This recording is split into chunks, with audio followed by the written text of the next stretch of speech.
Massage relaxant, deux mots qui évoquent des rituels exotiques et mystérieux, vous faisant plonger dans le plus profond bien-être. Mais attention, tous ne sont pas une partie de plaisir. Voici une sélection de techniques aux vertus relaxantes. Le massage au miel. Un soin au miel, une promesse de douceur. Pas tout à fait. Pour commencer, on applique le miel sur la peau. C'est bon pour l'épiderme et agréable. Mais c'est ensuite que les choses se corsent. Une fois que le miel colle bien aux mains, on soulève la peau et les tissus de plusieurs centimètres.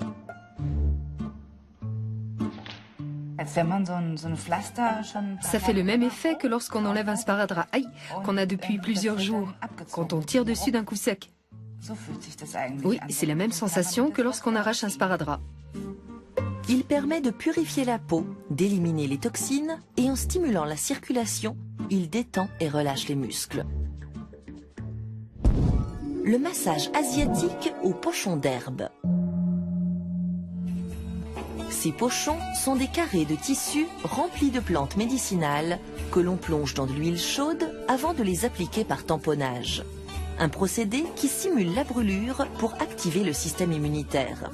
À première vue, ça paraît chaud et gras. Je ne sens pas qu'ils sont gras, mais chaud, oui. C'est bien chaud. Mais c'est vraiment très relaxant. Un effet renforcé par le parfum des herbes chauffées. Le massage tibétain au bol chantant. Dans cette technique, les mains du masseur n'interviennent pratiquement pas. Ce sont les vibrations du bol qui agissent. Ces vibrations se diffusent dans le corps grâce à la grande quantité d'eau que celui-ci contient. Elles ont pour effet de dénouer les tensions et les blocages et d'équilibrer l'énergie. La relaxation est favorisée par le son inhabituel des bols. Le massage au chocolat. Tous les bienfaits du chocolat sans prendre un gramme. Son arôme suffit à stimuler la production de sérotonine et d'endorphine dans l'organisme et donc à produire des hormones du bonheur. Mélangé avec des huiles de soin et chauffé, le chocolat est appliqué par de légers effleurages et rend la peau douce comme de la soie. Mais il y a une condition indispensable, aimer le chocolat. Sinon, le corps ne produit pas d'hormones du bonheur et la détente n'est pas au rendez-vous. Le massage ayurvédique. Une technique indienne millénaire dans laquelle les huiles jouent un grand rôle. Elle se pratique souvent à 4 mains, ce que l'on appelle le massage synchronisé. Le massage ayurvédique assouplit le corps, soigne et purifie la peau, mais il sert surtout à détendre le corps et l'esprit. La notion de détente étant toutefois assez subjective, le mieux est d'essayer pour voir.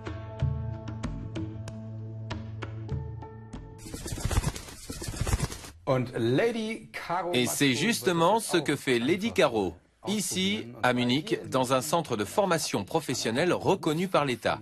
Une école formant donc de vrais pros, comme Madame Baumgart, qui est en train d'enduire Caro d'huile. Bonjour. C'est formidable. Quand je fais une séance de massage, c'est toujours dans un centre de remise en forme. Mais ça n'a rien à voir avec le massage classique. En quoi consiste-t-il? La différence, c'est que le massage classique est une forme de thérapie médicale. Et il se définit par des techniques très précises. On va les essayer? Oui, vous pouvez nous montrer des exemples? Je vais vous montrer les 4 principales. D'accord. La première, c'est l'effleurage. Ok. La deuxième, c'est le pétrissage. Ici, sur le muscle extenseur du dos, par exemple, on prend le muscle entre les mains et on le fait rouler de haut en bas, comme un serpent. Et vous appuyez un peu aussi? J'ai donc des muscles. Comme on stimule la circulation, ça décolle les adhérences, mais ça améliore aussi l'élasticité du muscle. La troisième technique est la friction. D'accord. Et il en manque une? Oui, il en reste encore une. Dans le massage classique, on l'utilise en fait rarement pour les problèmes de dos. On l'emploie plutôt en kinésithérapie respiratoire. C'est le tapotement. Un grand classique, c'est devoir rentrer sa compagne ou son compagnon du travail, qui ne sait plus comment marcher ou s'asseoir, et on essaie de le masser pour l'aider. Il y a des risques à s'improviser masseur? Oui, absolument. Il vaut toujours mieux consulter un médecin avant pour s'assurer qu'il n'y a pas de maladie sous-jacente. En cas d'inflammation, par exemple, ou si votre femme a un rhume, mieux vaut éviter. En cas de rhume? Oui, parce qu'en stimulant le métabolisme, on active encore davantage le rhume et les douleurs de dos peuvent s'aggraver. Et par ailleurs, comme vous le voyez peut-être ici, j'appuie assez fort sur les tissus. Oui. Et quand on n'a pas l'expérience, on ne sait pas quelle profondeur on atteint, quel tissu on touche. Et si on appuie trop fort sur les tissus qu'on devrait éviter, on peut aussi aggraver la douleur. Je crois que Caro ne vous en voudra pas si vous continuez encore un peu. Caro? Elle dort. Pendant que Caro se fait masser, nous allons vous parler d'une autre méthode de soins où les mains sont capitales, l'ostéopathie. Souvent, ceux qui vont voir un ostéopathe ont tout essayé avant et ne savent plus trop quoi faire. Quoi? Non, c'est bon. D'accord. Quand Andrea Schultheis s'est allongé sur cette table, c'était sa dernière carte. J'aurais dû abandonner mon métier parce que je ne pouvais plus bouger mon bras normalement. Je suis prothésiste dentaire en libéral. Ce traitement était son dernier espoir. Elle avait tout essayé, consulté 3 médecins, mais rien n'avait marché. Le mal de dos la tenaille toujours. Elle essaie alors l'ostéopathie. Une thérapie qui repose sur le principe que le corps règle ses fonctions les unes par rapport aux autres dans un mouvement permanent et que les problèmes se déclarent quand ce mouvement est entravé. Il s'agit alors de détecter ce blocage avec les mains et de le libérer afin d'activer les mécanismes d'auto-guérison du corps. En Allemagne comme en France, l'ostéopathie n'est pas remboursée comme une méthode thérapeutique à part entière et de nombreux médecins portent sur elle un jugement scientifique critique.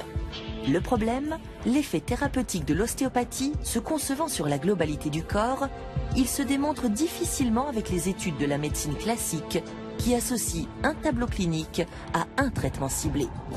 Mais la véritable pomme de discorde, c'est le diagnostic. Si le patient va voir un ostéopathe, les médecins craignent de ne pas être consultés pour le diagnostic. D'où, selon eux, le risque qu'il soit tardif ou erroné. Que faut-il en penser? Est-ce vraiment si risqué d'aller voir un ostéopathe sans passer d'abord chez un médecin? Oui, répond ce médecin qui a étudié les résultats scientifiques de l'ostéopathie. Il faut qu'une instance assure au préalable qu'il n'y a pas de problème au cœur, rien aux poumons. Contrairement à ce qu'on a vu la semaine dernière, par exemple, avec un patient qui avait visiblement un pneumothorax depuis plusieurs semaines et qui n'était traité que par chiropraxie. On doit commencer par exclure ce type d'éventualité. Les ostéopathes pourraient-ils donc passer à côté de certaines maladies ou les aggraver parce qu'on ne peut les déceler que par les techniques d'imagerie moderne? Un danger pour les patients? Non, répond Marina Fuhrmann, ostéopathe, qui a également traité Andrea Schultheis.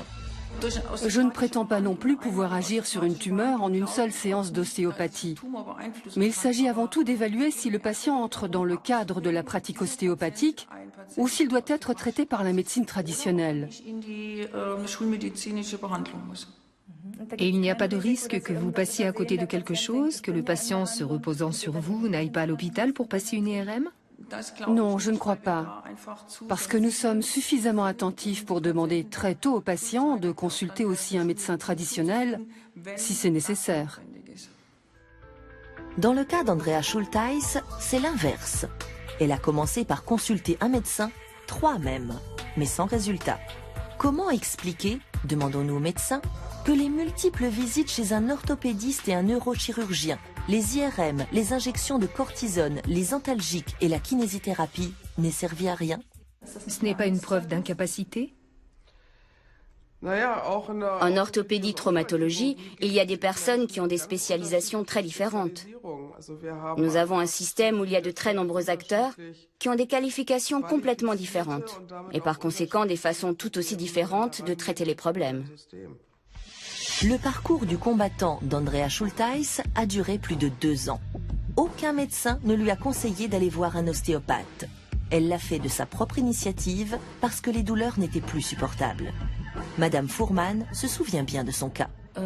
Après qu'elle ait fait le tour de tous les moyens de la médecine traditionnelle, je l'ai examiné entièrement et j'ai découvert, dans un enchaînement de causes et d'effets, différentes pertes de mobilité au sein de l'ensemble de l'organisme. Elles se sont résorbées en 5 ou 6 séances et le corps a poursuivi le travail par son propre système de régulation. Et ça a enfin marché. Quand je suis sortie de la première séance, qui a duré environ 1h30, je n'en revenais vraiment pas. Je n'arrivais pas à croire que c'était vrai. Et la nuit qui a suivi, j'ai dormi d'une seule traite, ce qui ne m'était pas arrivé depuis au moins 1 an. Oui, je suis vraiment sortie d'ici sur un nuage. C'était il y a plus de 3 ans. Depuis, tout va bien. Un succès éclatant. De plus en plus de patients en témoignent, aussi bien en Allemagne qu'en France. En Allemagne, l'ostéopathie est même maintenant prise en charge par certaines caisses maladies. Mais il est important de consulter un médecin au préalable. Certaines maladies se détectent mieux avec les moyens médicaux traditionnels.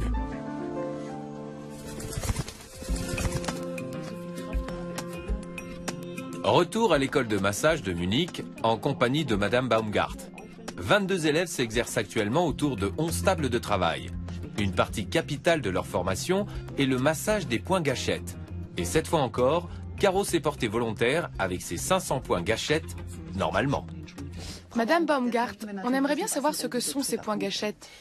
On peut dire qu'ils sont une sorte de système d'alarme de la musculature. Ils nous signalent que quelque chose ne va pas. Ces problèmes peuvent venir du squelette ou du système musculaire. Mais une maladie des organes internes peut également les activer. Pour prendre un cas simple, si Caro tombe de la voiture et se plaint d'avoir mal dans la région de l'épaule, où faut-il regarder? On examinerait l'ensemble des muscles de la zone des épaules et de la nuque, c'est-à-dire qu'il faut palper les muscles pour trouver ces points gâchettes. Ce sont des points qui... On les sent? Pas forcément. Ils peuvent être aussi bien microscopiques que de la taille d'un petit point. Par conséquent, le thérapeute seul ne peut pas forcément dire qu'il a localisé un point gâchette. Là, par exemple, vous voulez bien mettre votre bras sur le côté, s'il vous plaît? Très bien. C'est au patient de crier alors. Exactement. J'explique au patient que je cherche dans ses muscles un point extrêmement douloureux et je l'interroge directement. Ça vous fait mal, là, quand j'appuie? Non, ça va. C'est supportable. Le point que je cherche doit déclencher une douleur très aiguë, presque comme une piqûre d'aiguille. Aïe! Oui, je crois qu'il est là. Oui? En voilà un. Et quand le patient pense qu'il s'agit d'un point gâchette, pour qu'il apprenne aussi à le repérer, je m'éloigne un peu de la zone et je lui demande ce qu'il ressent. C'est pire? Et ici? Non. Rien. Diriez-vous que c'est ici que ça fait le plus mal? Non, c'était pire tout à l'heure. Le voilà. Ça s'entend clairement. J'ai l'impression de ne plus avoir de bras. Il est déjà engourdi? Ça commence, oui. D'accord. On voit bien que ces points gâchettes peuvent déclencher non seulement une douleur, mais aussi un engourdissement ou des fourmillements. Et par conséquent, un point gâchette activé, quand il se déclenche, et qu'il produit cette douleur ou cette gêne, peut faire penser à des tableaux cliniques très différents. Comment savez-vous que ça suffit? Qui dit que le point gâchette est calmé? Le patient ou vous le percevez? Non, dans la plupart des cas, je ne perçois rien. Et je dois toujours me fier aux informations du patient. La toute première chose, quand la douleur se diffuse, je lui demande s'il sent le rayonnement diminuer, s'il régresse. Est-ce que ça va mieux? Pas encore. Pas encore. Ce qui est important, c'est donc de ramener le rayonnement de la douleur au niveau du point et ensuite de supprimer cette douleur aiguë par pression du doigt, du pouce, ou on peut aussi faire un massage des points gâchettes avec un accessoire. Voilà déjà un bon aperçu des possibilités des massages. Au Canada, des chercheurs vont encore plus loin. Ils affirment que les massages peuvent avoir un effet antalgique. Comment? Nous avons mené l'enquête. Erika Reitmayer est une retraitée active. Elle marche souvent et fait aussi du bénévolat, quand son mal de dos le lui permet. La cause, le travail. Mécanicienne industrielle, elle était souvent pliée en deux devant des machines. Son dos a fini par lâcher. J'ai mal au dos depuis 40 ou 45 ans environ. Et parfois c'est tellement infernal que je dois prendre des antalgiques vraiment forts, parce que je ne tiens plus. Mais les médicaments ne sont pas une solution durable, ils ont toujours des effets secondaires. Une étude canadienne récente affirme que les massages peuvent réduire la douleur comme des antalgiques. Est-ce possible? Et cette découverte pourrait-elle soulager Erika Reitmayer? À l'hôpital de la Charité, à Berlin, les médecins cherchent la cause de ces douleurs. Madame Reitmayer présente des douleurs dorsales que l'on appelle non spécifiques, c'est-à-dire qu'elles ne sont dues ni à des inflammations ni à une hernie discale. C'est une situation qui concerne 85% des patients souffrant de mal de dos. Elles sont causées par des déséquilibres musculaires. Et c'est précisément à la racine du mal qu'agissent les massages. Dans un premier temps, il s'agit d'assouplir les muscles de la septuagénaire. C'est très relaxant. On pourrait presque s'endormir. Mais comment les massages agissent-ils sur la douleur? Peuvent-ils avoir le même effet que les médicaments? Pénétrer au cœur des cellules pour éviter la production des molécules qui déclenchent la douleur, comme l'affirment les chercheurs canadiens? Regardons de plus près. La douleur est un signal d'alerte de l'organisme, avec pour déclencheur des neurotransmetteurs produits dans les cellules. S'il rencontre un certain type de fibre nerveuse, celle-ci envoie des impulsions électriques au cerveau. La réponse est la douleur. Une fois transportée dans les cellules par le sang, certains antalgiques bloquent la production de ces neurotransmetteurs. Les fibres nerveuses ne sont plus activées. C'est aussi l'effet des massages qu'ont démontré les chercheurs canadiens.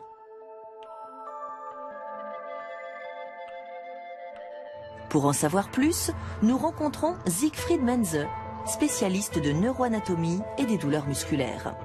Dans sa ligne de mire, les fibres nerveuses qui, une fois activées par les neurotransmetteurs, produisent la douleur. Nous lui demandons si les massages peuvent bloquer précisément la production des neurotransmetteurs responsables des douleurs de notre patiente. Il existe de très nombreux neurotransmetteurs et on ne peut pas associer un type de neurotransmetteur unique à un type spécifique de lésion ou de douleur musculaire. C'est trop tôt. Des chercheurs y travaillent, mais on ne peut pas encore tirer de conclusions définitives. Pour le moment, rien ne prouve donc que les massages stoppent la fabrication des médiateurs chimiques qui déclenchent les douleurs d'Erika Reitmayer. Mais ils peuvent pourtant bel et bien agir sur eux, tout simplement par la circulation sanguine.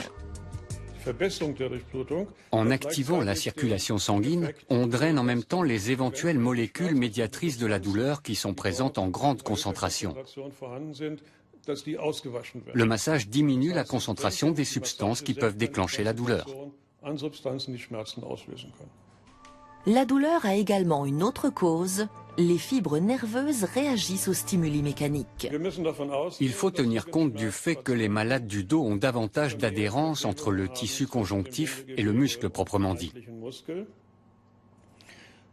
Et d'après nos données, ces adhérences contiennent des terminaisons nerveuses qui peuvent occasionner des douleurs. Parce qu'elles sont justement coincées entre le muscle et le tissu conjonctif. Une donnée intéressante pour les soins. Les adhérences étant facilement palpables, on peut les traiter avec des techniques appropriées, par des massages essentiellement.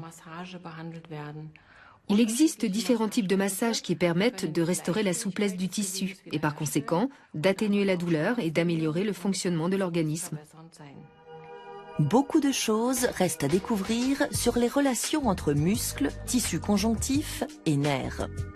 Mais une chose semble certaine, contrairement aux médicaments, les massages n'agissent pas seulement sur les neurotransmetteurs, mais aussi sur les causes. Et ils font du bien. Erika Reitmeier le confirme. Je me sens très bien maintenant. En général, je fais 10 ou 12 séances de massage et ça tient. Pendant 6 mois, je n'ai plus mal. Les massages réguliers lui offrent peut-être une chance de ne plus jamais prendre de médicaments. Les massages peuvent remplacer complètement les antalgiques, constituer un moyen thérapeutique contre la douleur ou bien permettre de réduire la prise de médicaments. Les deux sont tout à fait possibles. Mais pour prolonger leurs effets, Erika Reitmeier doit aussi s'attaquer à la cause principale de son mal de dos, les mauvaises positions auxquelles elle s'est habituée au fil des années. Et le seul moyen, c'est de bouger et renforcer ses muscles. Maintenant qu'ils sont assouplis, elle peut de nouveau bouger librement et faire assidûment ses exercices. Car elle sait qu'un dos en bonne santé, ça se travaille.